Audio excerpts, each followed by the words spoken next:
Let us start our second session of democracy.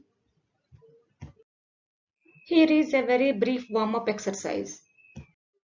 How are a potato and a banana related?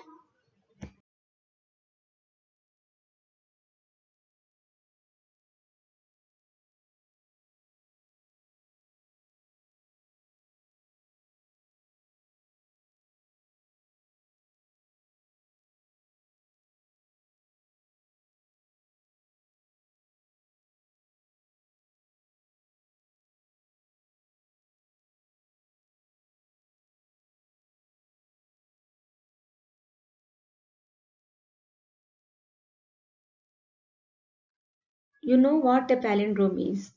It reads the same both forward and backward.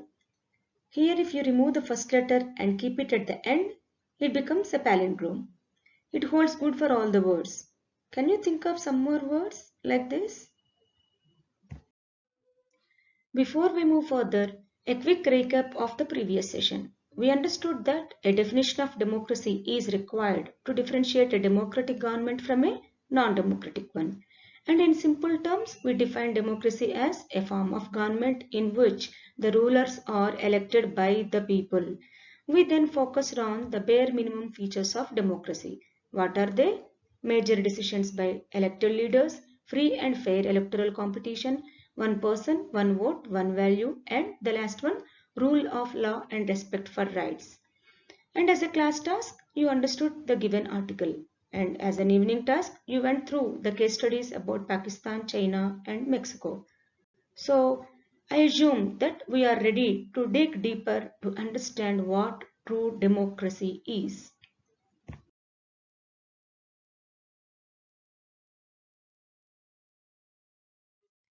Who connects these four dots?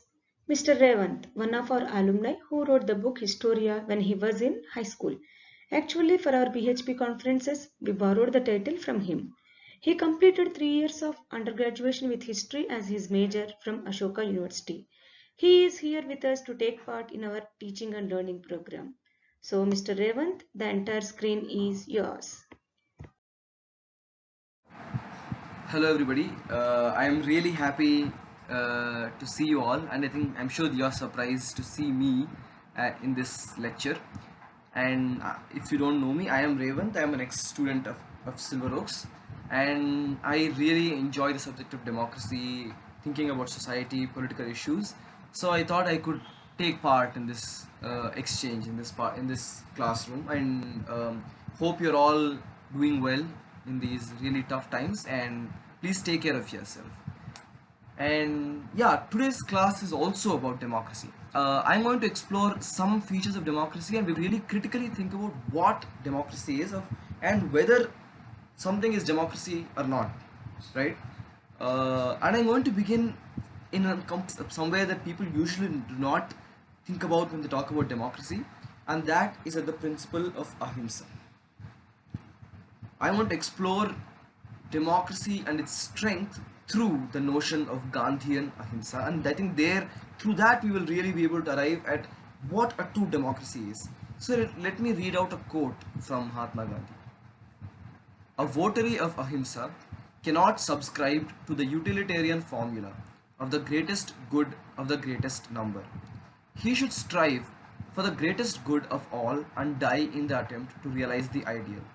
He will therefore be willing to die so that others may live. He will serve himself with the rest by himself dying.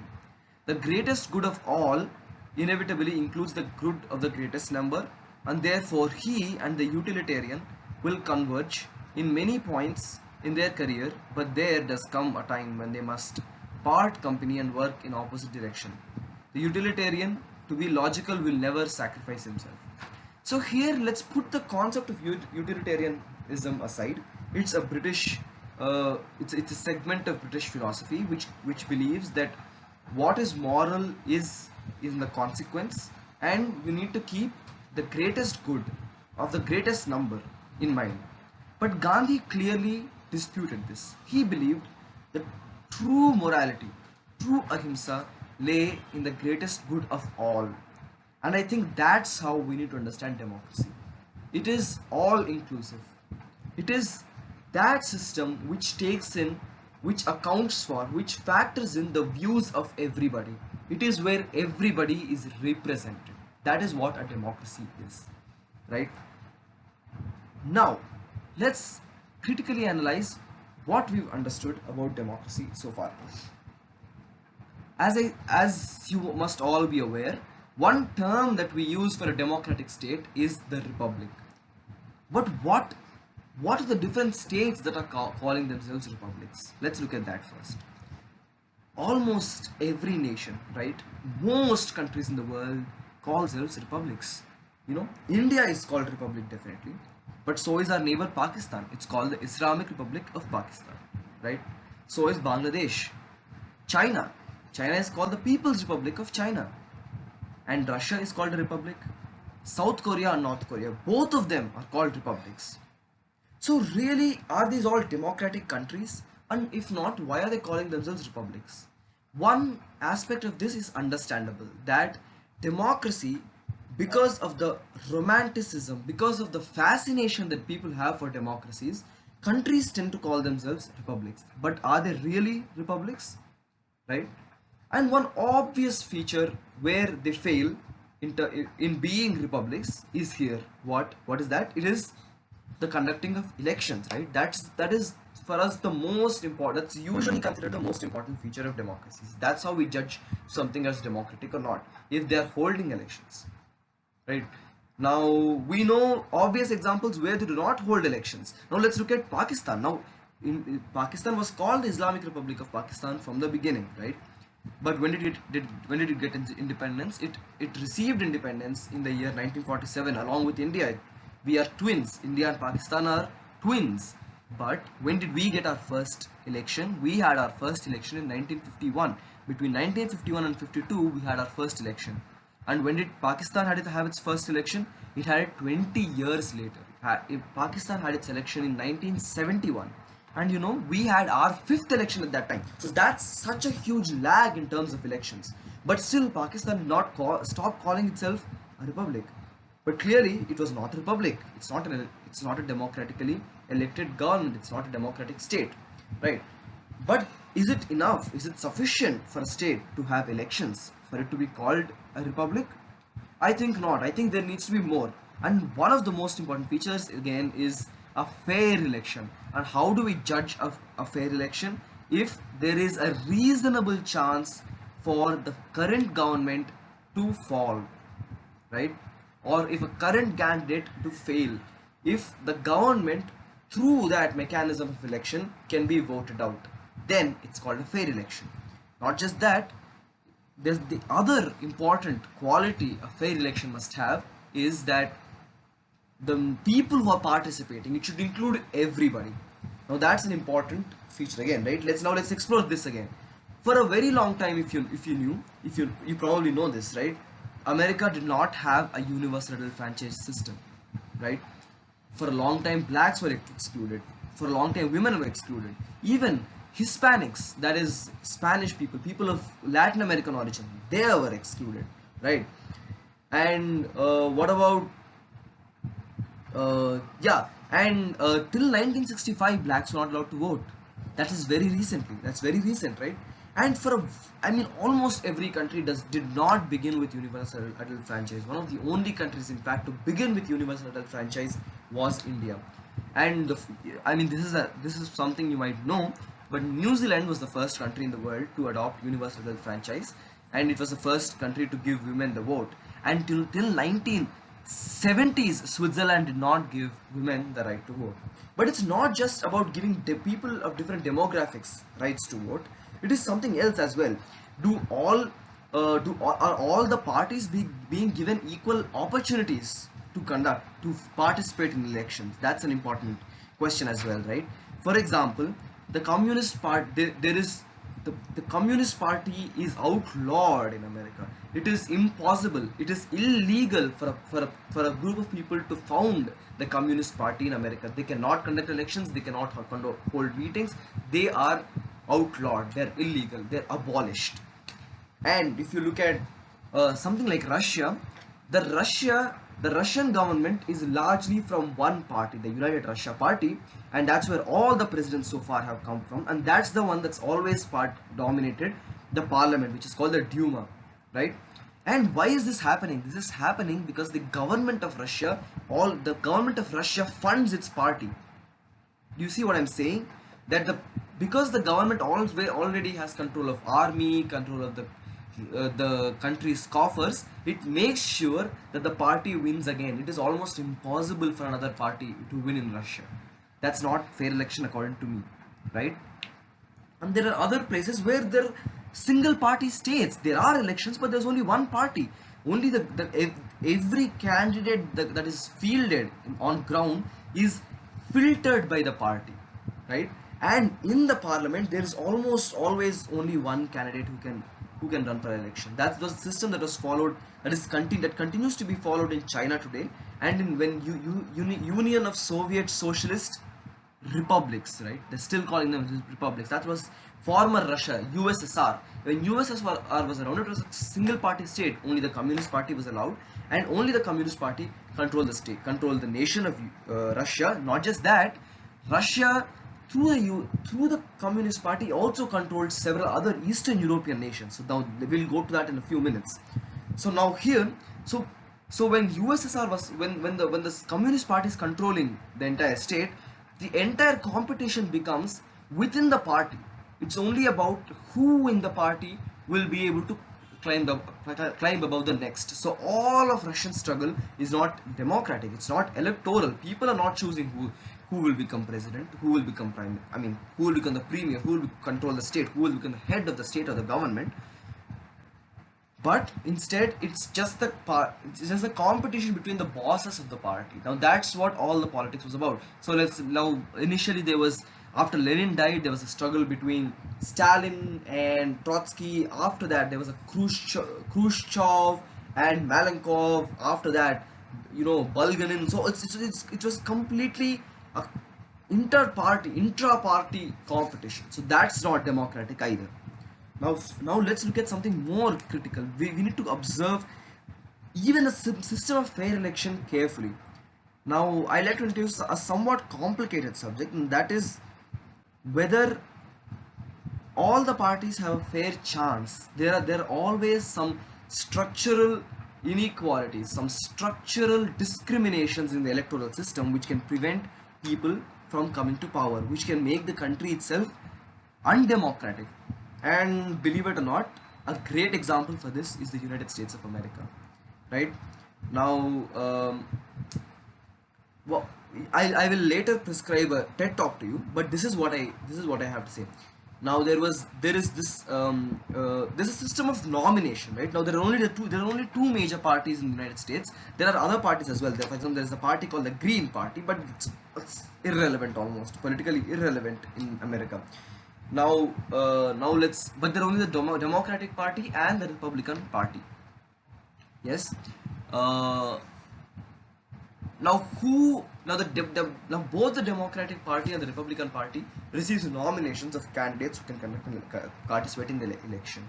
And election is a very, very expensive process. It takes a lot of campaigning, lots of advertisement, lots and lots of money. And no candidate ever is able to finance his own election. So where does he get money from? He gets money from financiers. It is legal in the United States for people to fund elections. It's legal for people to finance and fund parties and candidates. Now it is the people who are getting nominated are people who are confident that they're getting financed in the election system. And who are the people getting financed? They are the people who are favorable to large financiers. And this is an amazing fact actually. 400 families in the 2015 election owned 50% of the finance money. That means 400 people, 400 families, that's it. In this huge nation of United States, just 400 families supported or lobbied for candidates, right? And the rest of the country control the rest half of the finance money. So the people, these 400 families, are determining who gets nominated in the elections, and the people are choosing from those people, right? And who are the candidates going to be? They are going to be people who will be favorable to the companies of these, to the interests of these financiers. Therefore, there is so much inequality. Is it? We do not know if these people who finally get elected finally represent the interests of the people, because ultimately they're who are they getting money from those financiers, right? So I do not believe this is a completely democratic system, right? That's something we need to think about. And of course, this is what democracy, this is what electoral democracy is about. But is sufficient for a democracy to have elections for it to be a democracy? I'll we'll think a lot more about that, I think, when we discuss and when you get the readings. um, and one obvious feature democracy must have is the representation of different groups of people, different communities. Everybody should have a voice, and that's what Mahatma Gandhi was saying, right? In a truly peaceful, in a truly peaceful system, in a truly ahimsa system, in a truly democratic system, if I'm allowed to extrapolate democracy out of this concept of ahimsa, everybody, it cares for everybody's good. It's not about the rule of the majority. Now that is another flaw we have. We always believe democracy is the rule of the majority. It's not the rule of the majority, because the rule of the majority is what? Is the tyranny of the majority. The majority, if it's able to rub everything against the minority, the minority will always obviously be affected, right? So if you take ahimsa seriously, that means democracy means everybody's views are respected and represented. Now that's an important, interesting test. So are there people of all languages, all creeds, all kinds of communities participate in democracy? Let's look at America. It's almost always Catholics, which is a denomination of Christians, are so underrepresented in the American democracy. And obviously, almost, it's the only non-white, that means only non-Anglo-American origin person, only non-Anglo-Saxon, only non-English origin person to have become an American president was Barack Obama. We all know that. So the Spanish people, the Chinese, the Italians, the blacks, they rarely get represented. Yeah. And women, America has not had a woman president so far, but India has had a woman prime minister as well as a president. And we have had a Dalit president, but we have not had a Dalit prime minister. So we do not. And what about the parties? Are the parties representing? Are there enough parties for everybody's views to be represented? That's an interesting question to ask in any democracy. Now, we were talking about people being prevented from voting. So that's another inequality. Let's say what other neighbor of ours has, that is Myanmar. In Myanmar, it is illegal. It is not allowed. Rohingyas cannot vote. Rohingya Muslims are not allowed to vote, and they are completely they're completely a marginalized section of the society. They cannot participate as equals in the political process. So that's not democratic. Let alone, if they cannot even vote, that means they cannot hold opinions, they cannot voice their opinions, and it will lead to lots of violence. The police are given a free hand against these people, and that's a system that's been that. There are similar kinds of inequalities across the world. I mean, until 1994, South Africa experienced what? It experienced the apartheid, in which there were elections, really. I mean, there were elections, but of course the blacks could not vote, and they were supposed to live in separate quarters of the country, which means they were nowhere equals. So this is not a democratic system, definitely, right? Now that and another feature I think is important to democracy is debate, criticism, and conflict. We need some kind of a conflict, because not all people simply think the same. They all hold different opinions. So that should be reflected in a political system as well. That kind of debate, that's kind of a contradiction should be there in political system. Only then you get the people's real opinions are represented. That's when it's truly a democratic. That's when the system is based on freedom and expression and choice. These are the essential values of democracy, correct? Now the debate can happen at various levels. It's people versus states, people versus people. Communities should be able to debate with communities freely. people should be able to debate with the states and governments and all of that. And parties between parties, that should also happen. That means parties should be able to criticize other parties. They should be able to say you are wrong. Now there are various ways this happens. Like in India, that's completely a normal sight, right? We always see parties fighting. We can criticize the governments easily. Yeah, often. We have the right to protest, for example. We have all of these things. But let's say America has an amazing system, and that's the presidential debate system, in which the presidential candidates of different parties sit in a single forum and they debate the policies. They say, for example, taxation on corporate taxation on companies. What is your opinion, Mr. Donald Trump? What is your opinion, Bernie Sanders? What is your opinion? That kind of stuff. Ted Cruz, like that kind of things. Like, it's an organized way of debating policies, and that's when people really know, I want this person, I want this person. So that's something we need to have. I think that's a great feature of, let's say, American democracy. And now I want to leave it to you to discuss discuss and think about what a real true democracy is. Now this is all one side of the picture. Now let's look at the opposite side. Are there states which apparently do not look like democracies? They're not considered democracies. They do not have the obvious features of democracies, or they have obvious features that are not democratic but are truly really democratic. Can you think of examples like that?